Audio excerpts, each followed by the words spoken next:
T'es chaud ou bien? La chronique humoristico-politico décalée de Redline Radio. Antoine, on l'a attendu cette chronique. Tu nous la livres aujourd'hui, tu nous parles des élections fédérales.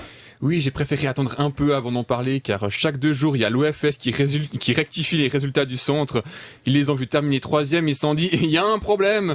En plus, ça correspondait exactement aux prévisions du sondage SSR, ça pouvait pas être la réalité.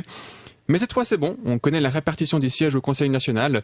L'UDC sort grande vainqueur avec 62 sièges, 9 de plus qu'en 2019. L'UDC qui n'est pas un parti raciste, mais un parti xénophobe. C'est pas moi qui le dis, c'est Thomas Stettler, nouvel élu UDC au Conseil national. Et c'est vrai qu'il y a une grande différence entre le racisme et la xénophobie.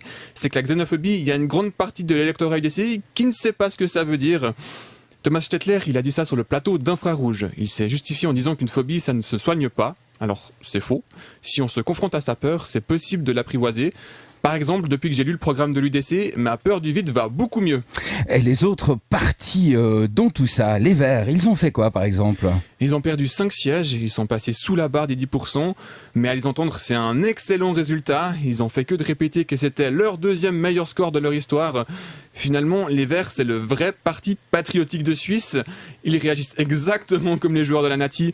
Oui, on a perdu 6-1 contre le Portugal, mais c'est déjà un exploit de s'être qualifié contre le Honduras. Après, ils sont faussement modestes, les Verts. Malgré ces résultats, ils visent tout de même un siège au Conseil fédéral. Les Verts, c'est ton pote qui prend le métro pour aller du Flon à la Riponne, mais qui t'assure qu'il fait le marathon de Lausanne quand il veut. Il y a déjà un candidat qui s'est présenté, c'est le fribourgeois Gerhard Andrei. Le gars, il a de l'espoir. Il a même pas réussi à se qualifier au second tour du Conseil des États, alors que le premier tour n'était même pas éliminatoire. Gerhard Andrei, c'est le type qui se fait toujours tuer dès la première nuit au loup-garou, même si c'est lui le narrateur.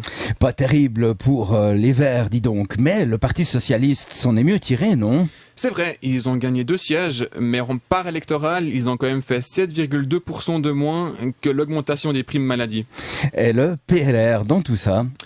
C'est eux qui ont profité de la rectification de l'OFS. Ils sont passés devant le centre pour rester le 3e parti de Suisse. Mais quand ta principale satisfaction, c'est d'avoir fini devant le centre, c'est que ça va pas très bien. Après, le PLR, ils s'en foutent un peu. Ils ont bien compris que le nombre de parlementaires, c'est pas si important. De toute façon, à la fin, c'est Économie Suisse qui décide. Et ça, la gauche radicale l'a aussi bien compris, puisqu'ils ont décidé de ne plus avoir de parlementaires du tout. Alors, le centre, l'UDC, les Verts, le PS, le PLR, t'as oublié les Verts libéraux? Ça me fait un point commun avec le peuple suisse. T'es chaud ou bien? La chronique humoristico-politico décalée de Redline Radio.